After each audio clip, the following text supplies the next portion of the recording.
I just watched Shell, the 2024 horror question mark film starring Kate Hudson and Elizabeth Moss, and I have a headache. I wish I hadn't watched it. It is a rough watch. I popped it on because I saw the trailer earlier today, and I thought that looks an awful lot like The Substance, and I love The Substance, so I was curious, did this movie just rip off The Substance? And kinda it did. This might have spoilers, I don't know.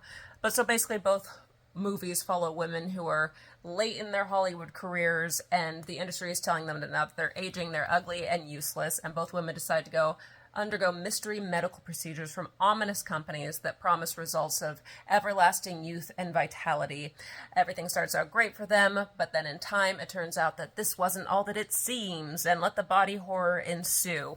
But there's several reasons why Shell didn't work. One, Elizabeth Moss's character, whose name I didn't learn, undergoes the procedure, and then her life just gets better, but we never see her change in any way. She just starts getting movie roles, and she just has a bigger house, but she hasn't changed her appearance in any way, so it was super unclear to me why she's suddenly being received differently by the world around her, which is part of the reason the messaging of the movie doesn't make any sense. Speaking of the messaging, I only know what they were trying to say, because Kate Hudson's character, I think, is essentially there just to monologue what the theme of the film is supposed to be, because they didn't really do a very good job showing what messages they're trying to explain.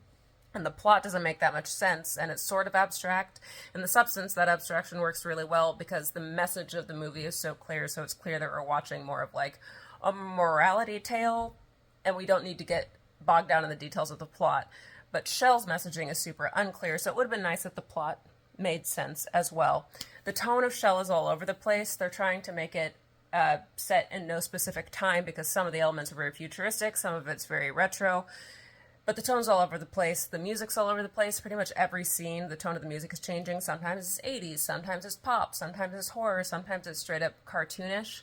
And Elizabeth Moss's performance is actually really good, really grounded and real, but the problem is I think the movie's trying to be really campy, fun, and over the top, kind of like how The Substance was campy and fun and over the top, but it worked. It doesn't work in Shell, so Elizabeth Moss's actually really good performance feels totally at odds with the movie. Also, here's a point that really bugged me. In Shell, they keep talking about, they get infused with lobster genetics or something, I don't know, but they keep talking about how they'll be going through this shedding and they need to keep up with the treatments, and the shedding is just part of the process, and they reference it several times, but you never get to see a shedding in this movie. Why would you tell me about something called the shedding and then just never show me a shedding?